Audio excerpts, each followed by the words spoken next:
You're listening to an Airwave Media Podcast. Christopher Media, let's make some noise. Hold your ears, folks. It's showtime. People pay good money to see this movie. When they go out to a theater, they want cold sodas, hot popcorn, and no monsters in the projection booth. Everyone pretend podcasting isn't boring. Turn it off.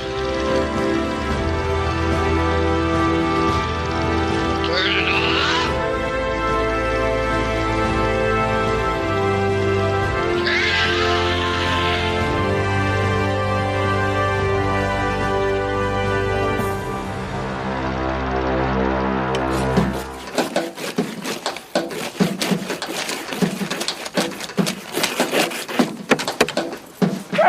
I'm Jerry Lundegaard. You got the car? You bet. Brand new burnt umber Sierra.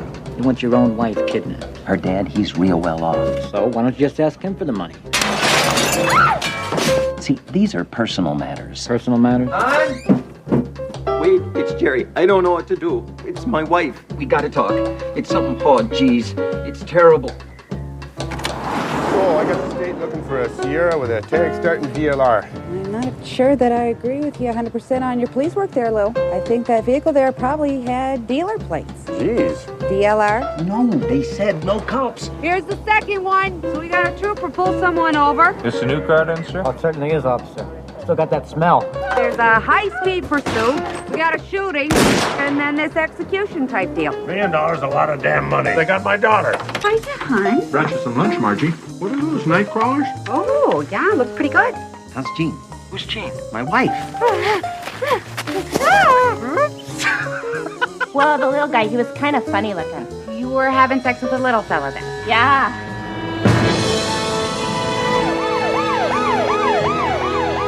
Mr. Lundegaard, you mind if I sit down? Carrying quite a load here. Where's Jerry? Got your damn money. Now where's my daughter?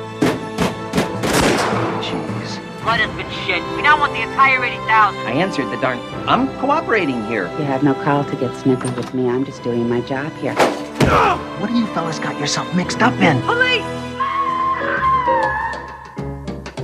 So, is there anything else you can tell me about him? He wasn't circumcised. Oh, yeah?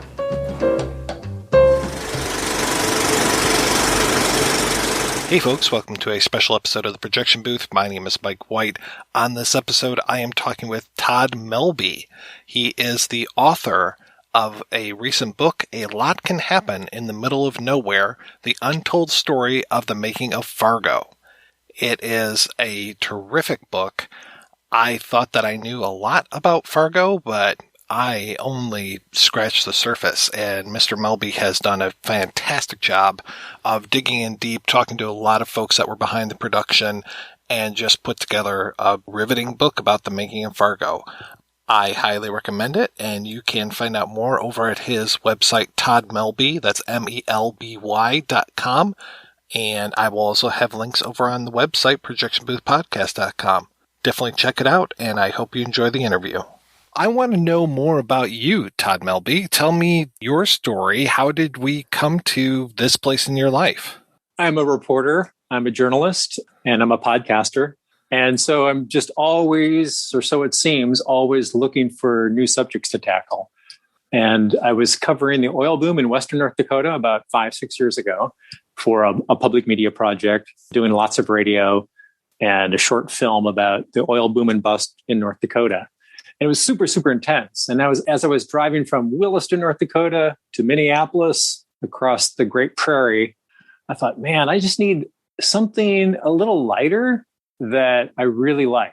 Are there any movie anniversaries coming up that I could do a radio documentary on? And it occurred to me that the 20th anniversary of the movie Fargo was coming up. So I thought, well, I could write some grants, try to do that.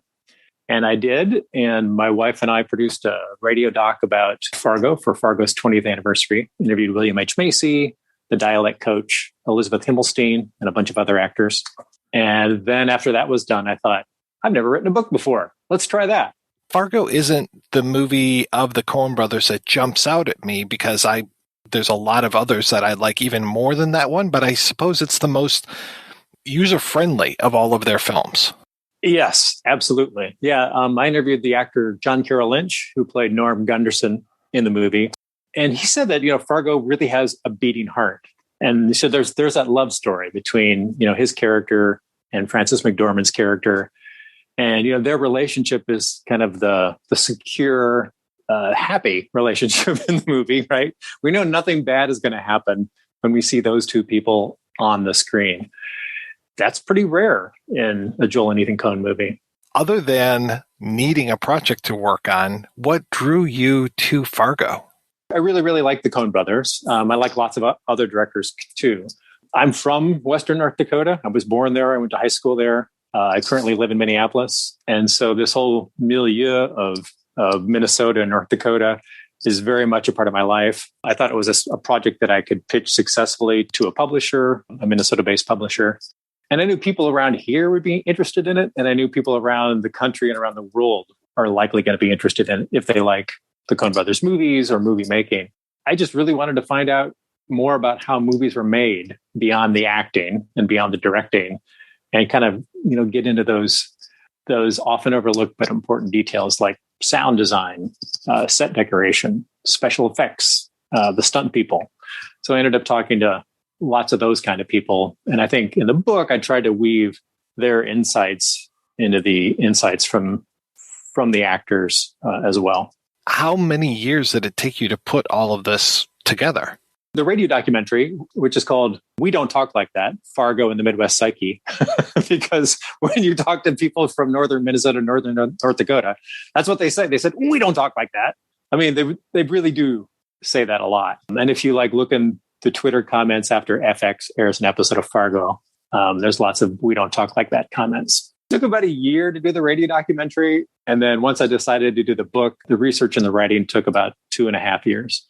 And you talked about the weaving together of all those different aspects. And that's one of the things that I really appreciated, is that it's such a piece as far as talking about the set decoration and that look that the Coens were going for. And almost in the next paragraph, you talk about the cinematography. And again, we're not going to move the camera as much, and we're just going to set these shots to be a lot more static. You really take all of those disparate pieces and push them together into one very, very cohesive story. Thank you. Yeah, that's exactly what I was trying to do, was kind of explain and uncover all the creative decisions that Joel and Ethan Coen made. Like, for example, when they say, as you just referenced, the whole idea about the camera not moving or moving very little, that all started with the idea of them telling us that this is a true story. And so once they set up that lie, that it is a true story, but they want us to believe it, of course, then we as a viewer start to watch the movie in a different way. Instead of moving the camera in lots of exciting ways that they are very much used to in their movies previous to this, the movie, they first started out with the idea of not moving the camera at all. And then one of them said, well, we realized that was a pretty stupid idea. So we decided to move the camera just a little bit. So it was much more observational. In the book, Roger Deakins is quoted as saying that it's much more observational. And you can see that in some of the establishing shots or medium shots that they use. The camera is just there with the characters. When it comes to somebody like a Deakins or the Coen Brothers, did you have an opportunity to talk to them? Those three people, no. I talked to as many people as I could. With Roger Deakins, for example, I kept emailing. And they're like, he's not available. Then I read that 1917 was coming out. I'm like, well, okay, that's why he's not available. He's a little busy. By the way, have you heard the Team Deakins podcast? It comes out twice a week, and it's super deep into movie making. Roger Deakins is busy. Joel and Ethan Coen said no. Frances McDormand said no. Buscemi and Stormare said no. But pretty much everybody else said yes. And then as far as the crew goes, I talked to the Skip Livesey, who does sound, the set decorator, and a whole bunch of other folks. The quotes from the dialect coach are some of the most insightful for me. I absolutely love how they went around capturing that. I mean, especially you're talking about how we don't talk like that, but it sounds like that a lot of this is based on truth. I think so. There are people still today in 2021. When I go to the doctor's office or I'm just out and about here in Minneapolis, you'll occasionally meet a person who has a very close to pure Minnesota accent, like in the movie. And I think this was even more so back in the mid 1990s, and especially back in small towns in the mid 1990s, where Minnesotans didn't, interact much with the rest of the world, and you had this accent that with all the long vowel sounds. So there's a guy named William Preston Robertson, or Bill, who went to high school with Ethan Coen, and Bill was working as a reporter here. And Ethan goes, well, if we send you a tape recorder, could you go around and just record Minnesotans? Because we're going to do a movie based in Minnesota and we want to capture that sound. And so they asked Bill to do it. Bill did it. And he just, as he went around doing his reporter thing, he taped people's voices and he asked them very specific questions. And so one of the people's voices they got was a woman who worked for Bill's wife, and Bill's wife is a doctor. And that person just had this like quintessential, kind of heavy accent. And then they shared those tapes with Elizabeth Himmelstein, who then shared them with the actors. And plus, when Joel and Ethan were writing it, they wrote it in the dialect. Many of the words are written in the accent. And, Himmelstein told me that the Coens presented her with a, quote, musical score, not just a script. The thing I like about the Coens so much, too, is that they will make period films, but they'll make them in odd periods, because this was out in 96, but it's from, early 80s-ish? 87 is, where they set it. The other thing about them, in addition to that time specificity, is the place specificity. Obviously, Fargo, they couldn't put that in Pittsburgh, but, they couldn't have put Miller's Crossing anyplace other than New Orleans, or Blood Simple any place other than West Texas. I mean, for them, being specific about place and about accent and time, those are all ways to, add specificity to the movie. You talked a little bit about this is based on a true story, that lie that kind of helps sell the film, and that they continued to tell that it was based on a true story for a while, if memory serves. But I like that you go into some of the possible true stories that might have played into it. Absolutely. There were a couple of cases in Minnesota. One was a husband in St. Paul, Minnesota, who hired a guy to kill his wife, but he wanted the guy to make it look like an accident. And of course, that guy hired another guy, even though that guy wasn't vouched for. You can tell I'm trying to draw the similarities to Fargo. That happened when the Coens were very young. And of course, the guy hired botched it, and the murder was super obvious, and the husband was convicted.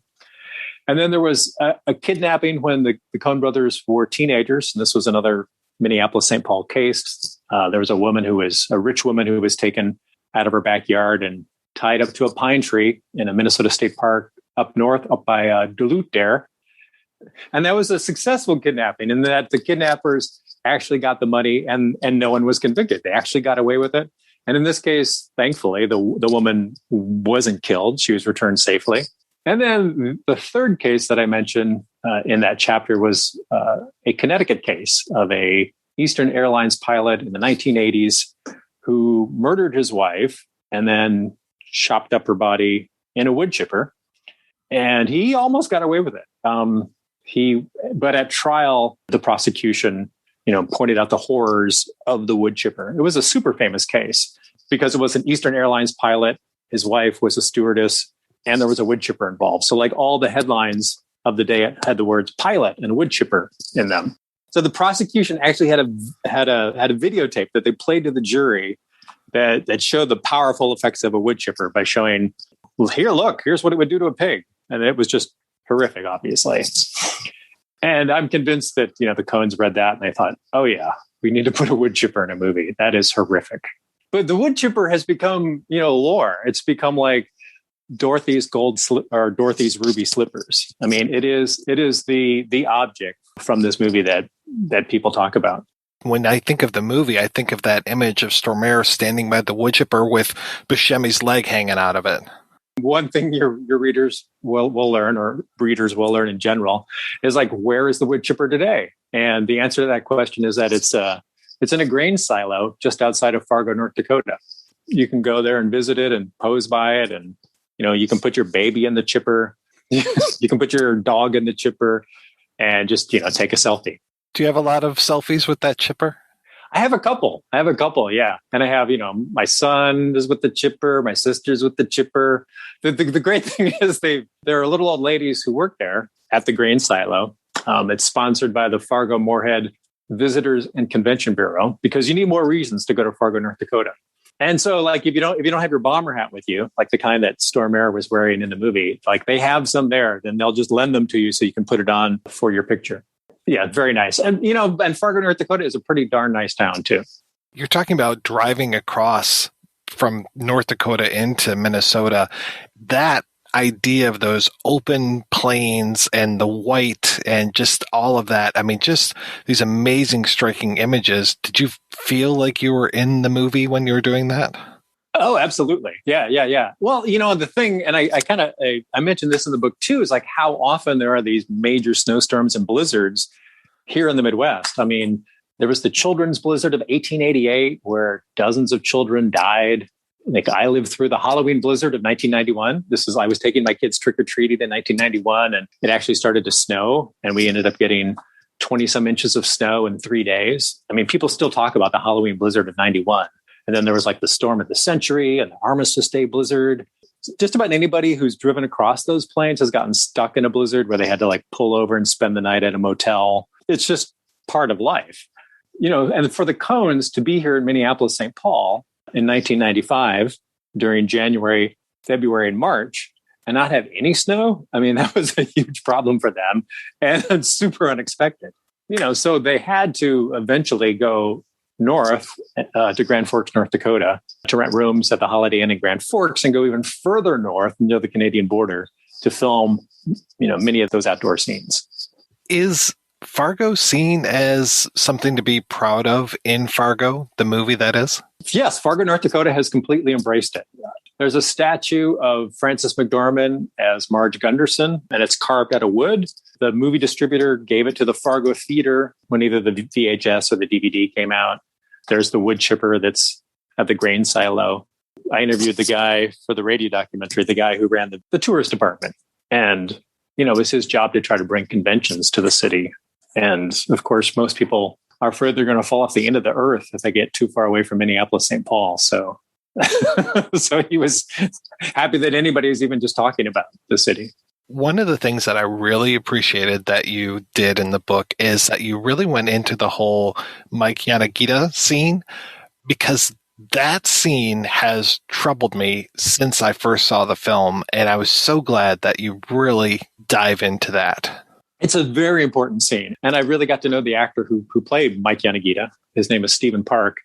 He wasn't the only one who I talked to about it. I mean, pretty much everybody who I interviewed about the movie, other actors especially, would say, yeah, that guy who played the Asian guy, he was really, really good. And also, why is that scene in the movie? As a couple of people in the book point out that the reason that scene is in the movie, I think it's 2 or 3 reasons. But one of the reasons is it really does show Marge thinks that Mike is telling the truth, that Mike's wife really did die of cancer, et cetera, et cetera. But then she later finds out from her friend that Mike isn't doing well. He completely stalked his former classmate, and he was never married, and he doesn't have a job, and he's living at home with his mom. And then once Marge figures that out, like once that realization of Mike's duplicity kind of hits her, then she goes back and interviews Jerry Lundegaard a second time. So it really just shows Marge that, people lie. Yeah, there was always that, like you said, why is this in there? So your explanation as far as her not catching everything the first time around, I think was very, very key. So I'm very grateful to you for writing about that. I also think there's other reasons too. I think the Coens wanted to have more scenes in to kind of like explore Marge more fully as a character. There was supposed to be a scene in there where she meets a female homicide detective who's working for the Minneapolis police. And they were supposed to have a moment in an office where they talked about kids and pregnancy.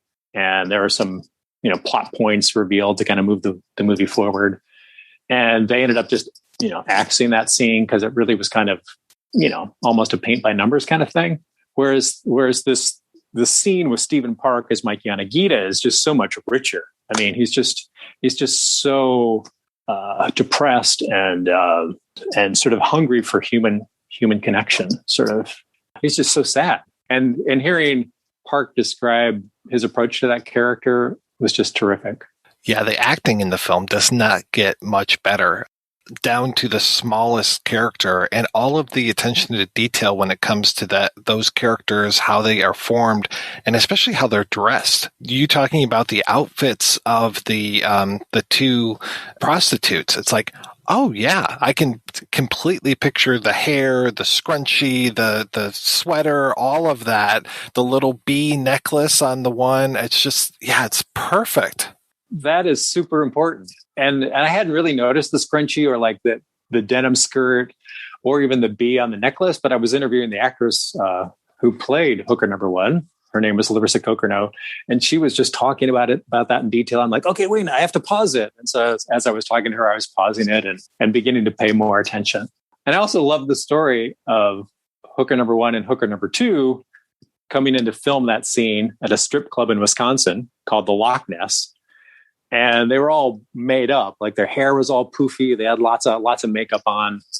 And Joel and Ethan are like, no. This isn't the night of. This is the morning after. And then they go back to makeup and, they take all the makeup off and push down their hair. You mentioned some scenes that were originally written for the movie, but didn't end up being in there. I have to tell you, I was green with envy as you were talking about going to like the UCLA library and being able to read the scripts and all this. I was like, oh man, because that is what I love to do, is to see that transition from those early drafts to the shooting draft to the final film. That was huge. It was a big reveal for me. Yeah. So those, like anybody who's in Los Angeles who wants to go to the Writers Guild of America library or the library at the Academy of Motion Picture Arts and Sciences can do so. You can read lots and lots of scripts there, but you can only read them in the library. You can't take pictures of them. You can't make copies of them. And those are usually, at least for Fargo, they were the casting script and the shooting script. But as you mentioned, I found another script, like an earlier version that was undated, that was at a different library, and they allowed me to make copies of it. So I mailed them money and they mailed me the script. And from there I could see like this super, not a totally rough version. I mean, like it was all complete, but there were major scenes missing. Like the Mike Yanagita scene wasn't in that early undated script. And neither was the Mr. Mora scene. That's the one where the guy has the big parka on. He's the bartender and he's shoveling his driveway with a broom. As the Coens went on, Marge became a more full character. And also the Coens did a great job of adding in more Minnesota to sort of give it more of a sense of place.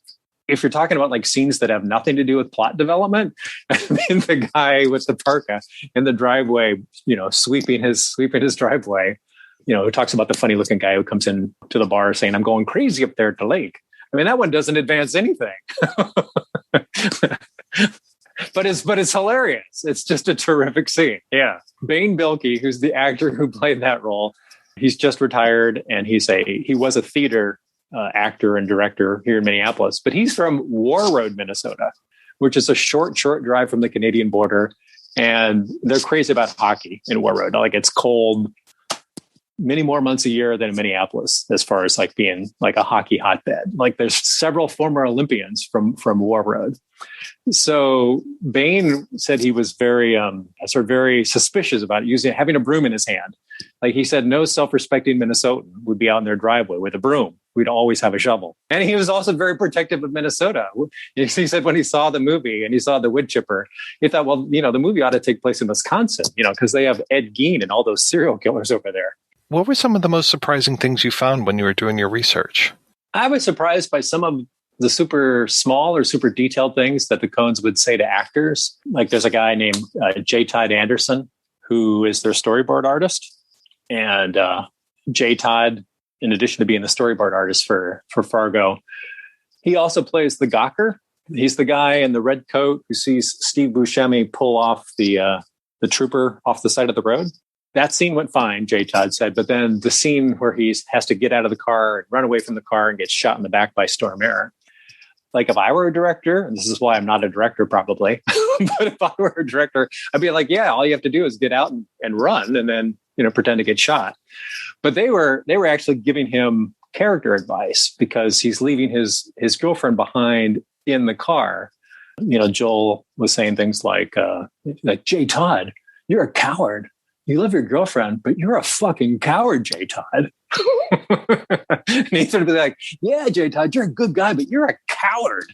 So, I mean, that was really funny to me. I was so glad that you went into Peter Stormare's background because I love that guy. And I think Fargo was the first time it really clicked that I really noticed him. He's got such a Timothy Carey look to him. And I thought for sure that they cast him because of that. But just to hear that he already had run-ins with the Coen Brothers kind of beforehand was fascinating. I was so glad to read that. Yeah, I was really surprised too. That was fantastic. He's Swedish.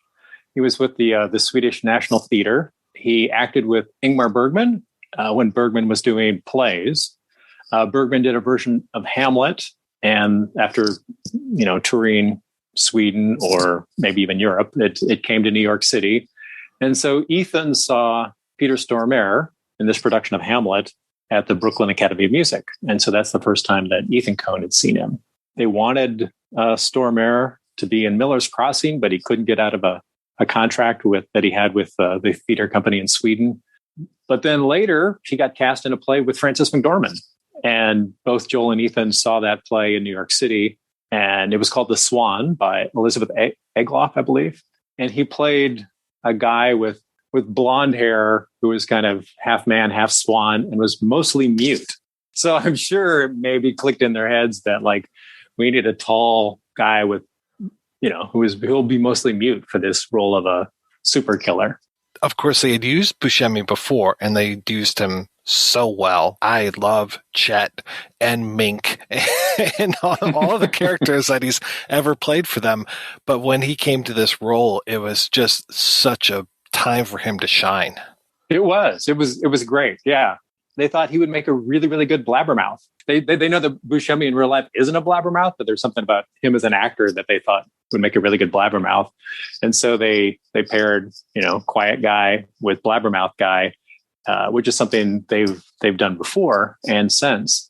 And they just make this great combination. I mean, would it kill you to say something? They're like freaking cartoon characters. I love it. It's like the little yippy dog and the big, muscle dog that just kind of walks behind it or something. Yeah, and being as somebody who talks too much, I would definitely be the blabbermouth. Speaking of talking too much, or maybe just talking in general, I want to know more about your podcast. Yeah, my podcast is definitely a side hustle. It's called The Drunk Projectionist. And I started it as a way to talk to directors and actors and crew members about movies so I could learn more. I did a lot of episodes at first, and then as I was writing the book, I didn't do many at all. But I've talked to Charles Burnett, who did Killer of Sheep, Kelly Reichert, Barbara Koppel, Frederick Wiseman. And I think most recently, one of my most recent episodes was about a documentary about the actor Danny Trejo called Inmate Number One. Trejo's fantastic. I love that guy. Oh my God. Yes, me too. How's the reception for the book been? It's been going really well. Lots of folks here in Minnesota have taken notice. And so just getting the word out more. By the way, we've got, there's an excerpt from the book that was just published on RogerEbert.com. If people want to check out the wood chipper scene, they can read the excerpt at RogerEbert.com. Well, good. I will definitely link to that, and we'll link to your book and your podcast when this episode goes live. Todd, I got to tell you, it's been such a pleasure talking with you today. Yeah, great to talk to you, Mike.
If you enjoy this show and want more people to know about it, head on over to iTunes, leave a comment, and rate it 5 stars. Make sure you like and share us on Facebook, and don't forget to follow us on Twitter. Just search for Christopher Media. Thank you in advance for supporting Christopher Media by clicking on the PayPal button and by clicking through to all the sponsors who support ChristopherMedia.net. Most importantly, we would like to take the time to extend an extra special thanks to you. Christopher Media could not exist without your support. Thank you for visiting ChristopherMedia.net, and thank you for listening.